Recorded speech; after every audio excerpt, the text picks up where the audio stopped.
Bismillahirrahmanirrahim. Assalamualaikum warahmatullahi wabarakatuh. Alhamdulillahirabbil alamin. Allahumma shalli ala nabiyyina Muhammadin wa ala alihi wa ashabihi ajmain. Rabbi zidna ilma wa alhiqna bis-sholihin wa tawaffana muslimin. Amin ya Allah ya rabbal alamin.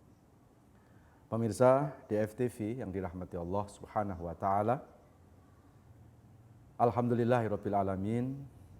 Kita bisa bersilaturahim kembali dalam kajian ilmu hadis. Kita akan membahas kitab hadis Arba'in Nawawiyah. Kali ini kita memasuki di hadis yang ke-20. Nah, mudah-mudahan hadis-hadis yang sudah kita pahami bisa kita implementasikan dalam perbuatan kita sehari-hari. Karena hakikat mencintai Rasulullah itu bukan hanya sebatas mempelajari hadisnya. Ya. Hakikat mengikuti sunnah itu bukan hanya belajar hadisnya, tapi hakikat mengikuti sunnah, mencintai Rasulullah Shallallahu Alaihi Wasallam adalah bagaimana kita mempraktekkan akhlak Rasulullah Shallallahu Alaihi Wasallam. Jadi kalau ada orang sudah belajar hadis panjang lebar, tetapi kok akhlaknya nggak seperti Rasulullah, berarti orang itu baru belajar dengan buku, belum belajar dengan Rasulullah Shallallahu Alaihi Wasallam. Maka ketika kita belajar hadis, di dalamnya bukan belajar buku, tapi belajar dengan Rasul. Belajar apa? Belajar akhlak Rasul, belajar perilaku Rasulullah, dan juga belajar cara kehidupan Rasulullah Shallallahu Alaihi Wasallam.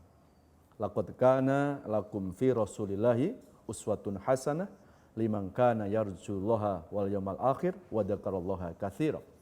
Itu Allah jelaskan dalam surat Al-Ahzab, surat 33 ayat yang ke-21. Sungguh di dalam pribadi Rasulullah itu ada suri tauladan yang sangat baik. Mudah-mudahan kita termasuk umat yang mencintai Nabi, dan mudah-mudahan Nabi mencintai kita. Amin ya Allah ya rabbal alamin. Baik pemirsa DFTV yang dirahmati Allah, kali ini kita akan membahas hadis yang ke-20. An Abi Mas'udin Uqbah bin Amr al-Ansari al-Badri Abbas radhiyallahu anhu. Hadis dari Abi Mas'ud Uqbah bin Amr al-Ansari al-Badri Abbas radhiyallahu anhu. Qala Abi Mas'ud berkata, qala Rasulullah sallallahu alaihi wasallam.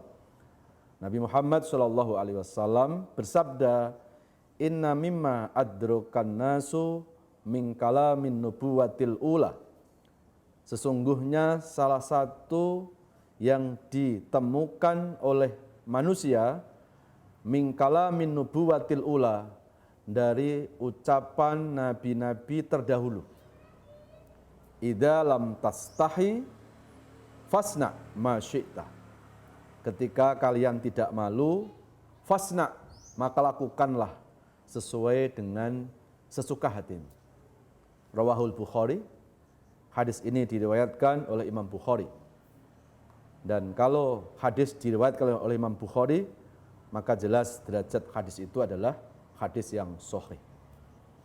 Pemirsa DFTV yang dirahmati Allah Subhanahu wa taala. Hadis dari Ibnu Mas'ud, Uqbah bin Amr al-Ansari al-Badri Abbas radhiyallahu anhu menyampaikan sabda Rasulullah. Salah satu yang ditemukan oleh manusia dari ucapannya para nabi terdahulu itu adalah kalau kita tidak malu, maka lakukan sesuka hatimu. Ini hadisnya tidak panjang, tapi sangat dalam ketika kita mau memahaminya. Jadi salah satu ajaran nabi-nabi terdahulu itu apa? Yaitu menanamkan sifat malu. Jadi kalau ada istilah al-haya minal iman, ini bukan hadis ya. Ini bukan hadis. Al-haya minal iman. Ini adalah apa ya? Kalau di kita itu kata-kata mutiara saja. Ya. Nah, dalam kata-kata mutiara yang berbahasa Arab disebutkan al-haya minal iman. Bahwa malu itu adalah bagian dari tanda-tanda keimanan. Jadi kalau memang betul-betul itu orang punya keimanan, ya harusnya punya malu gitu. Nah, ketika ada orang mengaku beriman kepada Allah, tetapi kok nggak punya rasa malu, maka ini bermasalah dengan keimanannya. Gitu. Yang dimaksud malu di sini, malu seperti apa? Malu ketika berbuat dosa. Malu ketika punya akhlak yang tidak terpuji. Malu ketika melakukan hal-hal yang merugikan manusia. Nah, maka orang yang beriman harus punya sifat malu. Ya, malu kepada Allah Subhanahu wa ta'ala. Saya pernah membuka dalam satu riwayat ketika Nabi Adam alaihissalam itu melanggar aturan Allah. Apa yang dilanggar oleh Nabi Adam itu? Yaitu memakan buah kholdi. Ini dijelaskan dalam Al-Baqarah surat kedua ayat 35.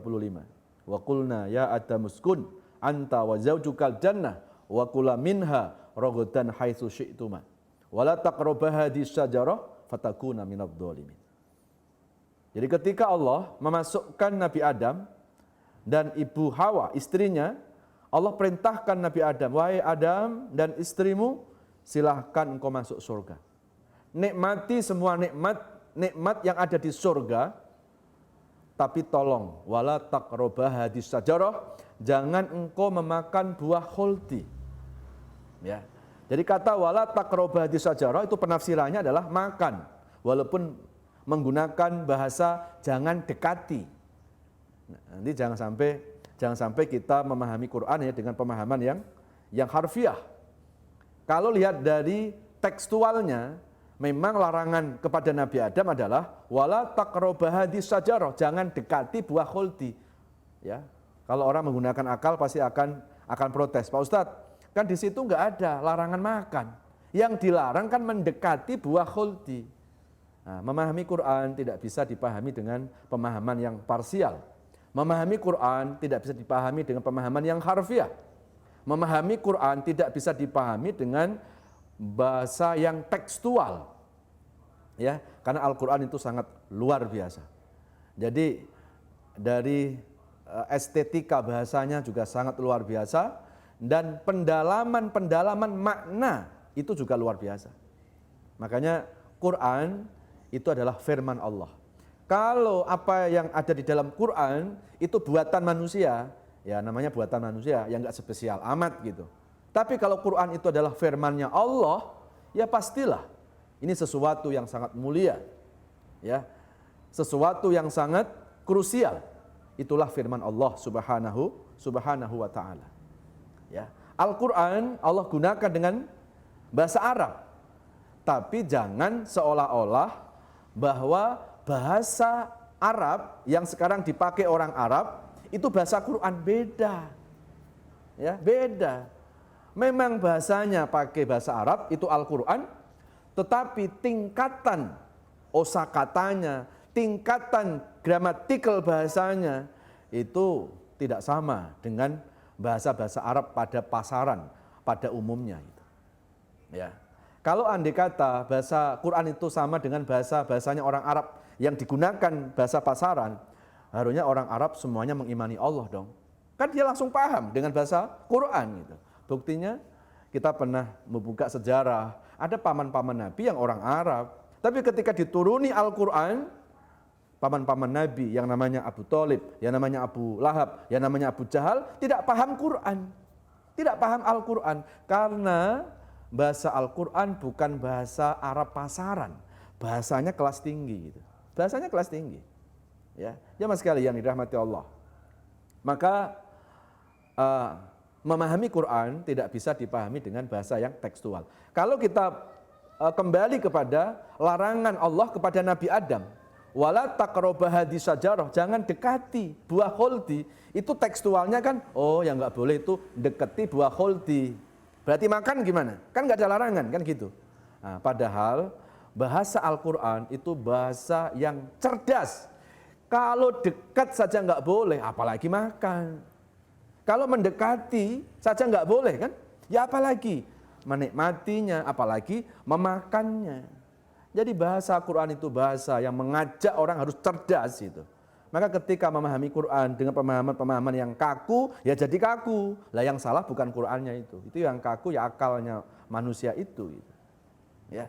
Jadi Quran ini mengajak orang supaya manusia itu cerdas. Makanya di Quran itu kan ada ayat-ayat yang diawali dengan fa'tabiru ya ulil albab, gitu kan? Ada lagi fa'tabiru ya ulil absor. Ada lagi afala ta'qilun. Itu kan Allah mengajak gunakan akal, kritisi Al-Qur'an. Ya, pahami Al-Qur'an dengan betul. Jangan kita mengimani Quran dengan iman-iman yang taklid. Apa iman taklid itu? Iman buta, ikut-ikutan. Kalau kita menjalani agama ikut-ikutan, ya sulit gitu. Sulit agama itu akan masuk di dalam hati kita, di dalam akal kita. Ya. Jamaah sekalian dirahmati Allah, nah, larangan Nabi Adam tidak boleh memakan buah khuldi dengan menggunakan bahasa jangan dekati pohon khuldi itu sama ketika Allah melarang larangan zina. Ya. Coba kita buka surat yang menjelaskan tentang larangan zina. Itu di surat Al-Isra ayat ayat 32. Allah sampaikan wala taqrabuz zina innahu kana fahisyah wa sa'a sabila. Kan sama kan kalimatnya itu. Wala taqrabuz zina, jangan dekati zina. Nah, kalau mendekati zina saja enggak boleh, apalagi melakukan zina. Yang mendekati zina apa? PDKT yang bisa membawa kepada nafsu birahi itu enggak boleh.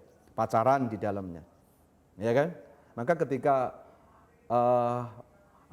seorang laki-laki berdua dengan perempuan, apa kata Nabi? Idztama'ar rajulu wa imra'atu fasalisuhu syaiton. Ketika ada laki perempuan berduaan, yang ketiganya adalah setan. Ya. Jadi artinya apa? Tidak mungkin orang itu melakukan zina kecuali ada PDKT dulu, ada pendekatan dulu. Mungkin awalnya apa? Ketemu, mungkin awalnya pandang-pandangan, ya. Ada pandangan pertama, dipandang, ya. Awalnya apa? Dari mata, terus turun kemana? Turun ke hati. Dari hati turun kemana lagi? Nah, nggak tahu sudah. Ya, kan awalnya mesti dari proses-proses itu. Makanya kenapa larangan zina itu di Quran tidak langsung pada zinanya, tetapi kepada proses-proses yang membawa perzinahan. Kan nggak mungkin dong, orang mau zina ketemu di jalan terus langsung kedip-kedipan mata, langsung jadi zina, kan nggak mungkin. Ya, nggak mungkin, mesti ada proses-proses itu. Makanya Allah melarang ya perbuatan-perbuatan zina itu tidak hanya pada zinanya, tetapi proses yang bisa membawa kepada perzinahan. Dan begitu juga ketika Allah melarang Nabi Adam. Ketika Nabi Adam dimasukkan ke dalam surga, Allah mempersilahkan. Wa qulna ya Adam uskun anta wa zaujukal jannah. Silahkan wahai Adam dan istrimu masuk ke surga. Nikmati semua nikmat surga. Ya, silahkan nikmati nikmat surga. Tapi tolong jangan dekati buah khuldi. Yang dimaksud jangan dekati buah khuldi itu apa? Ya jangan makan buah khuldi. Karena buah khuldi itu adalah salah satu buah yang diharamkan oleh Allah Subhanahu wa taala. Bapak Ibu, saya tidak mau menjelaskan tentang kronologis Nabi Adam memakan buah khuldinya, tapi saya mau melihat sejarah setelah Nabi Adam memakan buah khuldi itu. Apa yang terjadi pada diri Nabi Adam ketika Nabi Adam memakan buah khuldi, akhirnya spontan Allah pun langsung mengeluarkan dari surga. Fa'azallahuma syaitanu anha fa'akhrajahuma mimma kana fih. Nah, itu ayat Al-Baqarah, surat Al-Baqarah ayat 36. Akhirnya setan mengeluarkan Nabi Adam. Maksudnya setan di sini itu apa? Karena Nabi Adam mengikuti rayuan-rayuan setan, maka akhirnya keluarlah Nabi Adam dari surga itu. Nah, menurut satu riwayat, Bapak Ibu, ini kita bicara malu nih, ya. Kita bicara malu. Setelah Nabi Adam dikeluarkan dari surga, apa yang dilakukan oleh Nabi Adam? Nabi Adam langsung malu kepada Allahnya luar biasa. Bahkan di dalam satu riwayat, Nabi Adam tuh saking malunya kepada Allah, Karena apa? Sudah dikasih kenikmatan surga, suruh makan, suruh menikmati nikmat surga. Hanya cuma satu yang nggak boleh, makan buah khuldi. Ternyata Nabi Adam tetap melakukan, ya, melakukan larangan Allah itu. Maka akhirnya Nabi Adam itu, menurut satu riwayat, Nabi Adam itu 200 tahun, Nabi Adam menyesali dosanya itu. 200 tahun itu. Emang Nabi Adam umurnya berapa? Menurut riwayat, umurnya Nabi Adam itu 1000 tahun. Ya, nah, jadi manusia yang terpanjang umurnya siapa? Nabi Adam. Yang kedua siapa? Nabi Nuh. Nabi Nuh itu 950 tahun. 950 tahun Nabi Nuh punya usia. Nabi Nuh berdakwah selama itu yang ikut cuma 83 orang. Hatta anak istrinya yang namanya Kan'an anaknya itu dan istrinya itu pun kafir kepada Allah. Ini Allah jelaskan dalam surat At-Tahrim. Surat 66 ayat yang ke-10. Daraballahu masalan lil ladzina kafaru imra'ata nuhi wa imra'ata lut kanata tahta abdaini min ibadaini sholihaini fa khanatahuma falam yughniya anhuma minallahi syai'a wa qilat khulan nara ma'ad dakhilin. Ada dua istri, dua-duanya istri seorang nabi, tetapi dua-dua istri itu kafir kepada Allah, yaitu istri Nabi Nuh dan istri Nabi Lut alaihissalam. Jadi Bapak Ibu pemirsa DFTV, kita kalau mengambil sejarah dari Nabi Nuh berdakwah, ngajak orang berbuat baik, ngajak orang untuk mengimani Allah, 950 tahun, yang ikut cuma 83 orang. Apa pesan moralnya? Ternyata memang ngajak orang baik itu enggak mudah. Enggak dulu, enggak sekarang sudah, sama itu. Ya. Jadi kalau kita ngajak orang berbuat baik, memang harus ada kesabaran. Kalau kita ngajak untuk apa? Untuk mengajak kebaikan kepada orang lain, enggak bisa instan. Enggak bisa apa? Enggak bisa instan.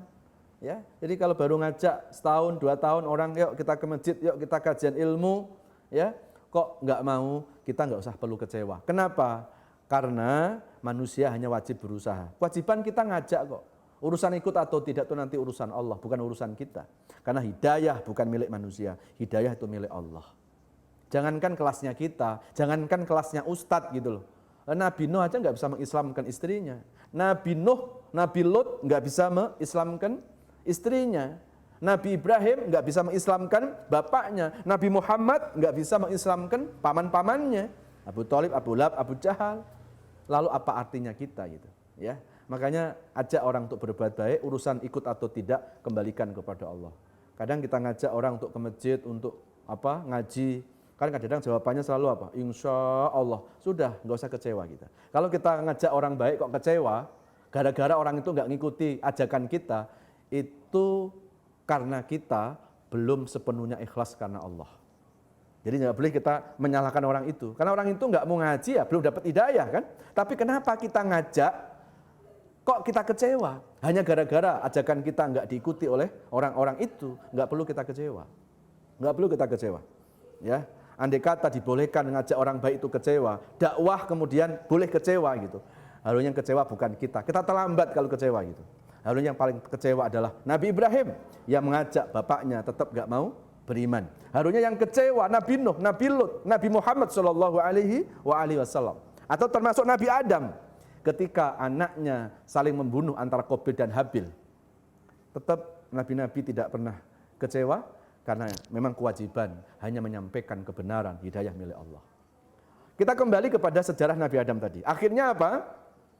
Setelah Nabi Adam itu dikeluarkan dari surga, maka Nabi Adam turun ke muka bumi.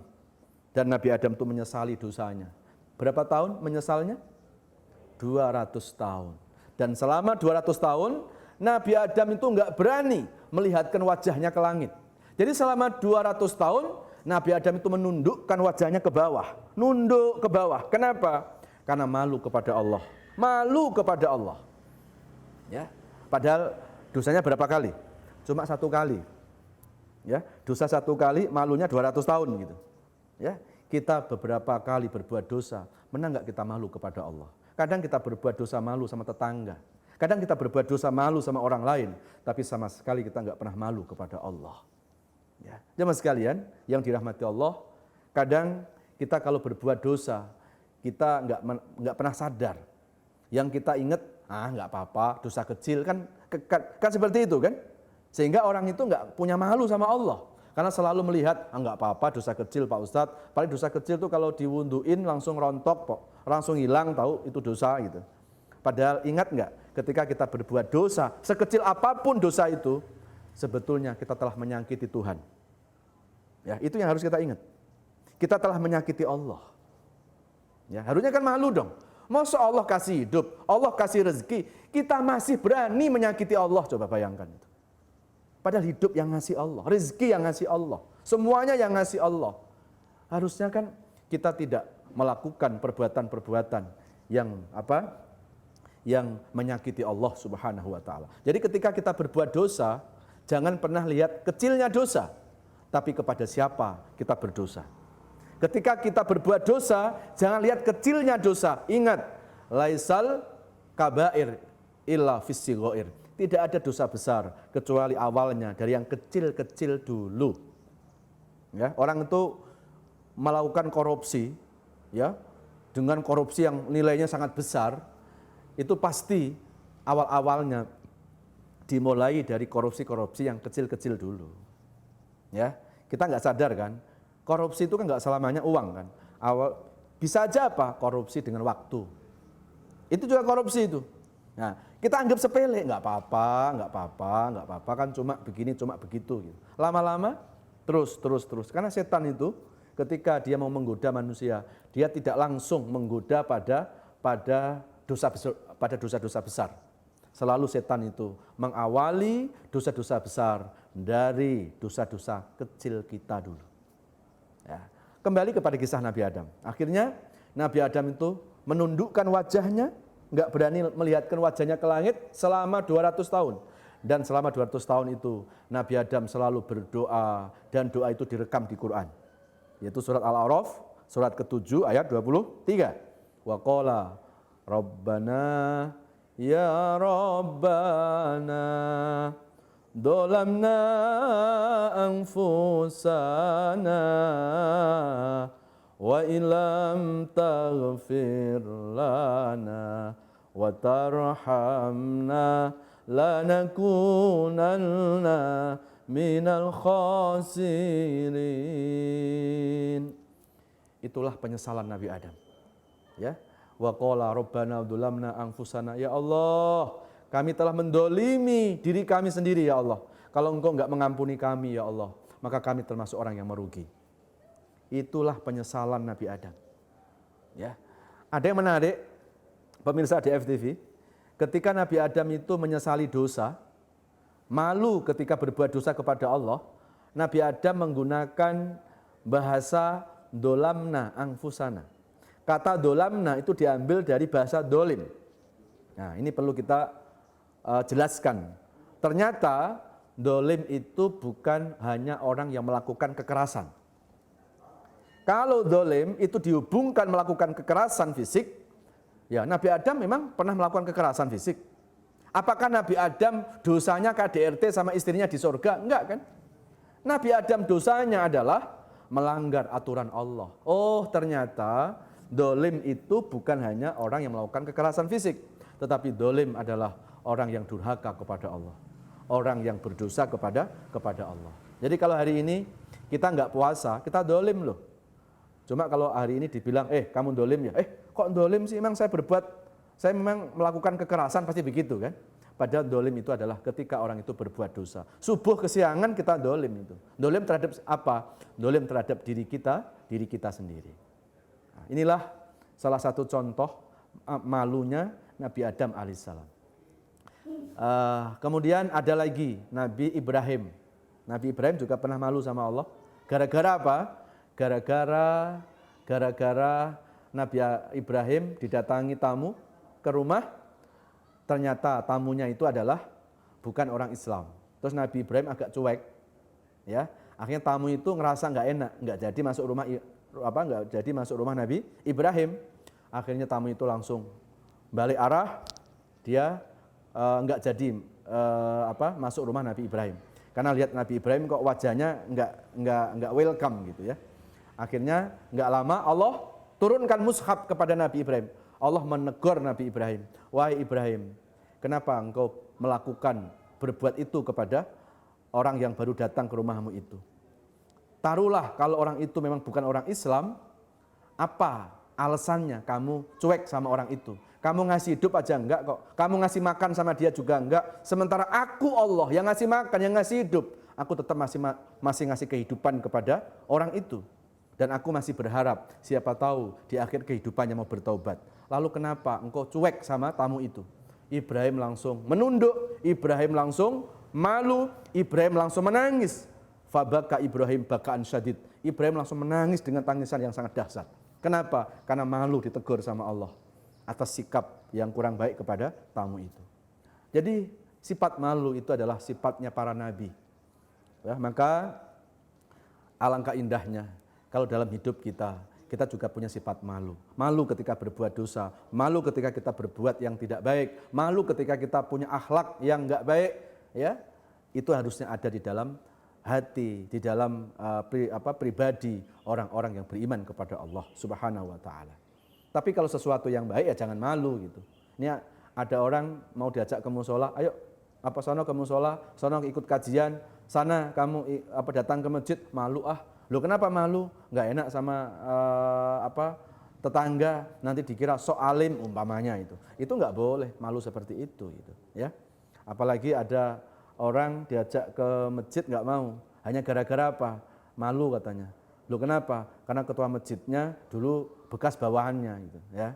Kan sekarang banyak orang-orang yang dulunya punya jabatan, kemudian hilang jabatan, terus kena penyakit power syndrome.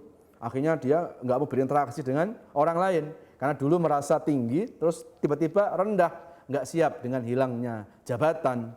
Ya, itu malu, itu nggak dibolehkan, ya. Karena malu yang dianjurkan adalah ketika malu kita berdosa kepada Allah Subhanahu wa taala.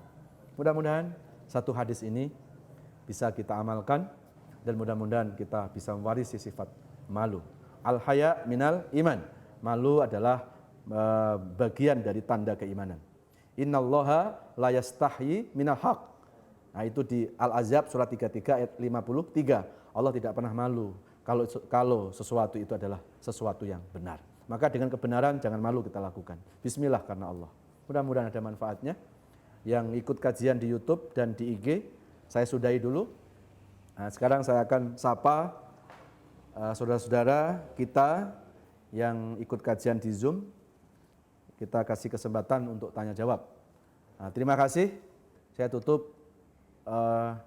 Wassalamualaikum warahmatullahi wabarakatuh.